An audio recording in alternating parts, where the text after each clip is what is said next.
All right, we're going to do a drag drop example here.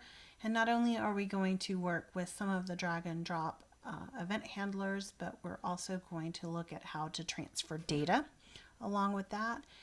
So I have a very basic form here. I have three H1s showing the text TX, OK, and LA. And I'm going to go ahead and set up their IDs with the full name of the state because I'm going to use that in the data transfer, because what our function is going to do is there is a div style, which is going to be our drop zone, that when they drop here, it will reveal the complete state name. So if they drop TX on there, then we're going to alert with the word Texas. So I've also named my ID. I'm going to go ahead and change that to ID drop zone. And then what we're going to do is we're going to go ahead and start with the dragging and dropping first, and then I'll add the data transfer. So what I'm going to do is, after I have created that div that's named drop zone 1, I'm going to come down here in my code. I've named it. Oh, this is going to drive me crazy. ID equals drop zone. Let's do that. All right. So drop zone, we're going to add an event listener. And so we're going to make this a little fancy.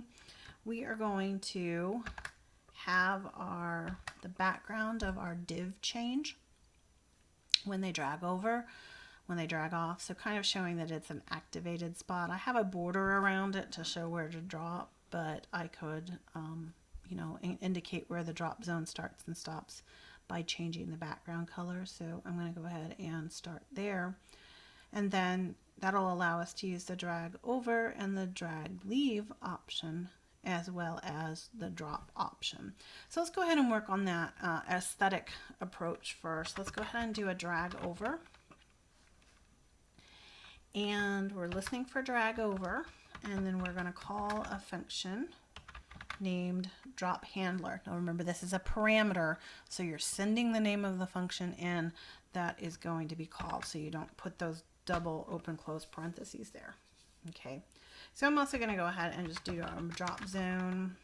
We're going to add an event listener to that, and we are going to listen for the drag leave event, and then we will also call the drop handler. And so what we're going to do, and instead of what we did in the last example, we're actually going to call the event, we're going to call the event handler drop handler, and we're going to send in the event itself. And then that way what we'll do is we'll have access to some of the event properties that we can use.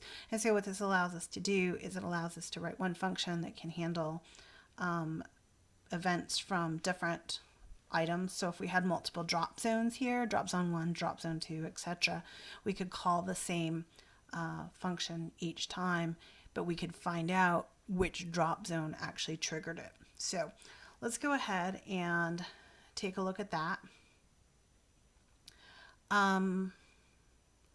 So I'm going to go ahead and add more to my script. So first of all, I need to get my drop zone set up again.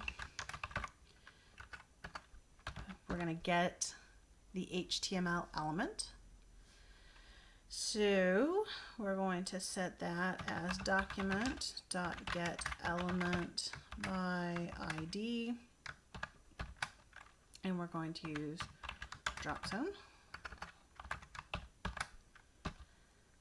All right, so let's go ahead and set up our function. So we're going to set up our function called drop handler, and it is going to accept a parameter of E, and that means that we're going to receive the event object in, and then so it'll tell us what triggered the event, but also it will tell us what type of event was handled, and that's what we're interested in here. In this case, we'll have an if statement that says if the drop handler was a drag over event, then do this, else do that. Okay.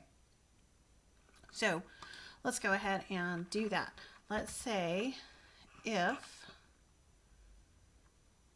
oh wait, no, we need to set up a variable first. We need to do our drop target is going to be equal to what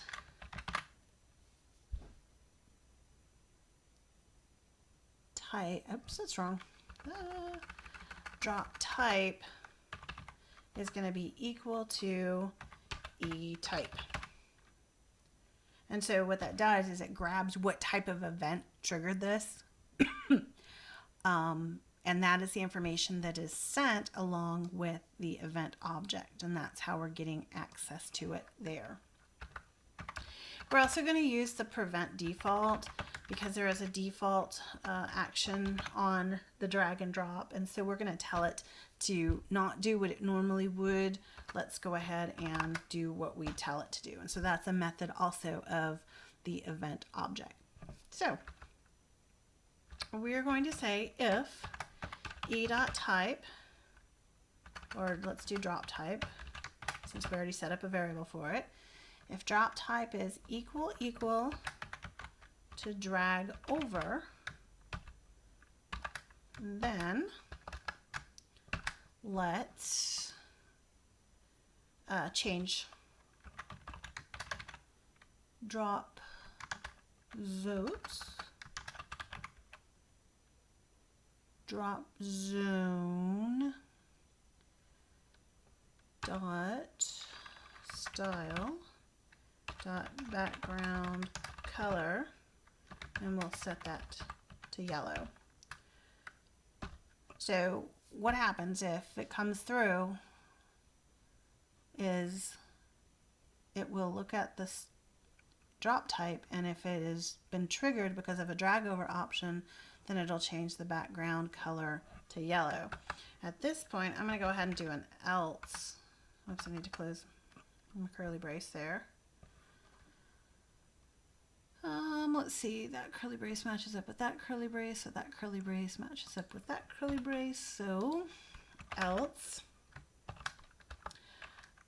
drop zone dot style dot background color equals white. So we'll make it go back to normal when the mouse over event in this case, or the drag out event is executed. So let's go ahead and save this, and let's go take a look at it in the browser. So let's reload, and you notice nothing's draggable. One thing you have to remember to do on your code, even though I give you the form, is you need to come up here, and on these IDs you need to make sure that they have an HTML attribute of draggable equals true. And so you need to copy and paste that onto each of these attributes. So we save that, we go back to our page, we reload it, and now I can drag this around, whereas before it just highlighted it. And so our function, when we drag onto it, changes the background. If I drag off of it, it changes it. But notice if I drop, nothing in particular happens. Okay, so what we're going to do now is I'm going to talk about data transfer, and our event that's going to happen here is if the drag event is the drop, then what we'll do is we will have our output there. Okay, so let's go back to our code. And, whoops, didn't go back to the code. Still didn't go back to the code. There it is. All right, so what we're going to do now is we're going to add event listeners to our H1s, because we're going to have a drag start event, and that's where we're going to attach the data. And you when they start dragging it, that's what then attaches the event listener for drag start and handles the data. And so Since I have three things, I could come in here and I could have event listeners for all three of those. But what I'm going to do instead is I'm going to create a loop that loops through all of those H1s. And I'm going to select them by the attribute of draggable. So anything that's draggable on the page, I'm going to loop through it, and I'm going to add the event listener that way. And then we'll look at the handler for attaching the data, and then we'll talk about how to read it once the drop actually occurs. So I'm going to come in here, and I'm going to set up an array of draggable elements. It's going to loop through our DOM, and it's going to find anything that has draggable as its attribute. And then I will be able to loop through that array and add the event listener. So we're going to set up our array as draggable. It's going to be equal to document dot query selector all. This is from back on our chapter of when we looked at the DOM. And we're going to look for all things that have the attribute of draggable on it. Notice that is in regular braces. All right, so that sets up an array. What it does effectively in this document is it sets up an array of this, this, and this. So if I added more H1s, if I added all 50, then I would have 50 elements in my array at this point. So then I'm just going to do a for loop, and I'm going to tell it to loop through those things. I'm going to tell it to keep looping until I run out of things. So I'm going to use the length of the array that I set up. And then, of course, I'm going to increment my my counter.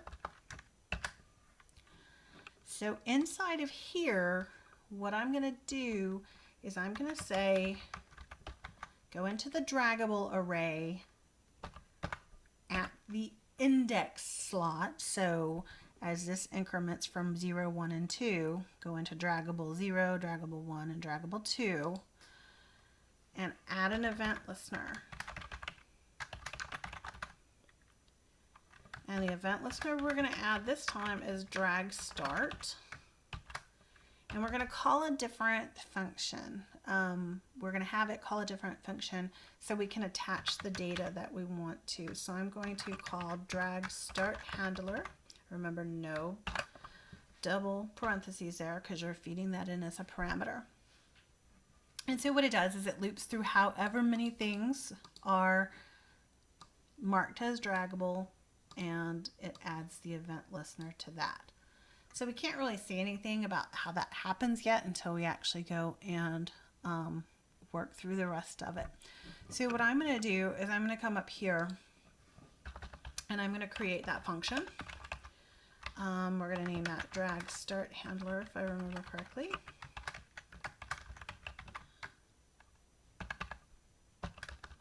All right, so now we're going to talk about the data transfer object. We're going to send in this event as well. And what we're going to do is we're going to use the data transfer object of the event object. And what that does is it allows us to use two methods, the set data method. And this is where we can tell it what kind of data we're sending and then actually tell it what data we're sending. Then back in our other function, we'll go ahead and read that data and use it for our display using the get data method of our data transfer object. So it's going to look something like this. You're going to go to the event, add the data transfer method object, and then we're going to use the set data method. And so inside that, you tell it two parameters. You tell it what kind of data you're going to send. A lot of times you're going to send text. The bare minimum that is supported across all URLs is text and URL data.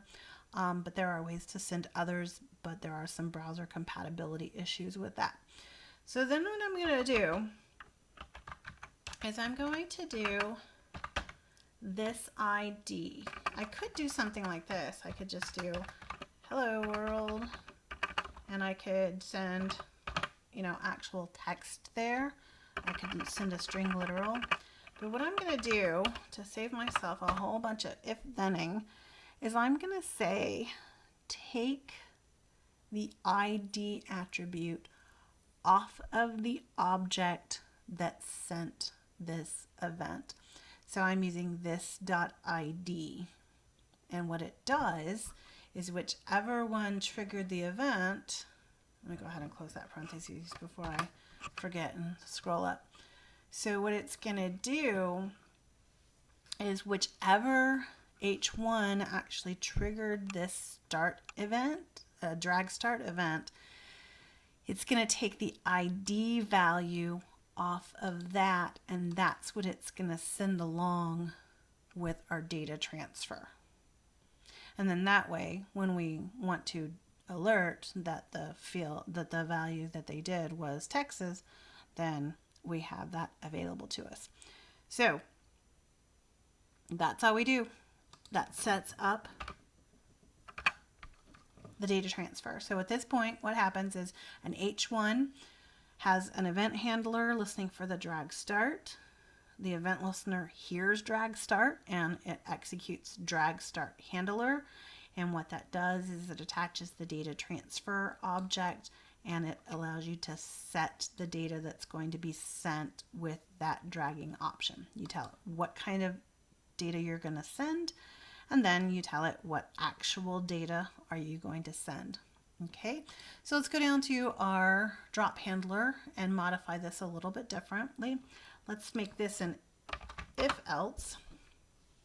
So if drop type is drag over, else if, else if, well, let's go ahead and check for drop type,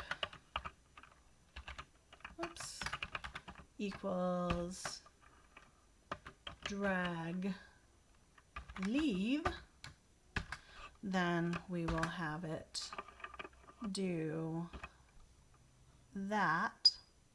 And then the only other thing we're listening for is the drop, so we'll go ahead and have it be the else on this. And so what we'll do then is we're going to set up a variable, and we're going to receive that data that was sent along with the data transfer object. So we're going to say state is equal to the event data transfer, and then we're going to use the get data, and all you have to do is tell it what kind of data that you're receiving, and it does have to match up with the type of data that was sent with that object. And so we've now received that into a variable named state, and so at this point we can just alert or document.write or whatever, however we choose to do our output, the full state state name is, and then we can just add on state. So let's give it a whirl and see what happens. But before we do, remember, if we drag over, then we're going to change the background color to yellow. Else, if we drag leave, and I need a double equal sign there, then we're going to change our background color to white. And the third thing we've been listening for is the drop, but we don't have a drop handler yet. So before we do that, I need to go ahead and set that up as well. So I have to add an event listener for the drop event. And again, if it hears that, it's going to go ahead and call our same function. So it listens for the drop event on our drop zone.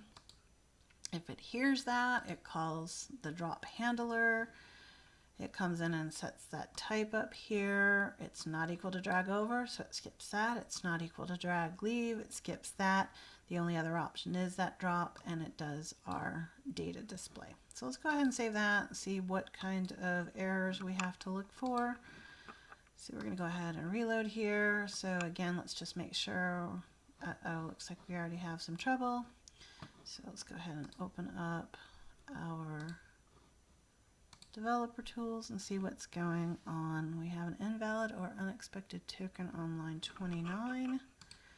So let's go back and see what's going on line 29.